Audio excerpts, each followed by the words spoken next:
Сәлем баршаңызға.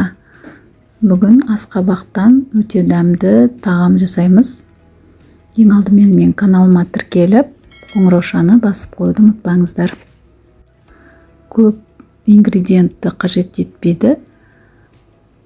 Менімен бірге жасап көріңіздер. Алдымен асқабақты осылай кубиктеп турап, таза ыдысымызға саламыз. Ингредиенттерінің барлығын описание бөлімінде қалдырып кетемін. Асқабақты турап болдық. Ендігі кезекте табамызға май сеуіп, табаға асқабақты саламыз.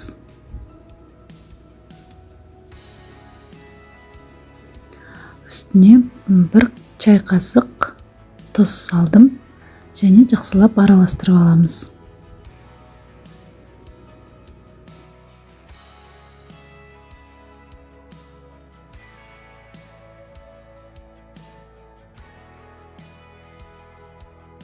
Ендігі кезекте үлкендеу 1 тіс чеснокты алып, осылай майда теркадан өткізіп, оны да асқабақтың үстіне себеміз.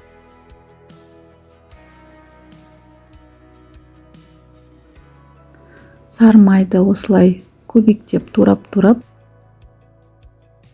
оны да асқабақтардың үстіне саламыз.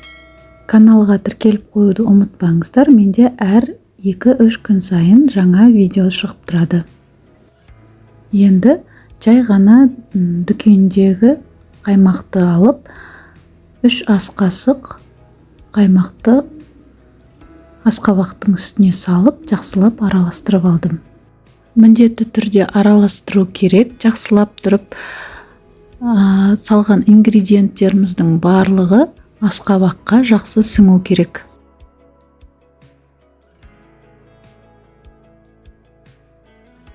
Міне араластырып болдым.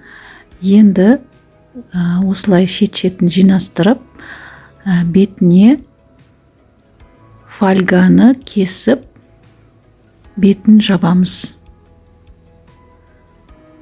Ешқандай шеті ашық қалмау керек. Барлығын жақсылап фольгамен жабамыз.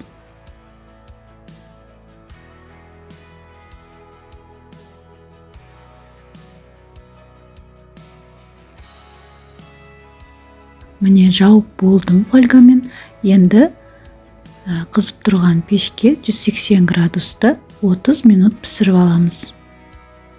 Міне 30 минут пісті біздің асқабағымыз. Міне өте дәмді, иісі де керемет болды. Енді соңында теркадан өткізілген сырды сеуіп, тағы да пешке 2 минутқа қойып аламыз. Бұл тағамды асқабақты ұнатпайтын адамдардың өзі жейтін болады. Рецепт ұнап жатқан болса, поделицаны басып, WhatsApp желісіне таратуларыңызды сұраймын.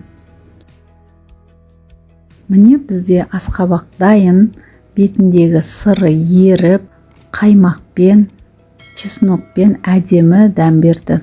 Назарларыңызға рахмет. Сіздермен бірге болған Гүлнұр Темировна.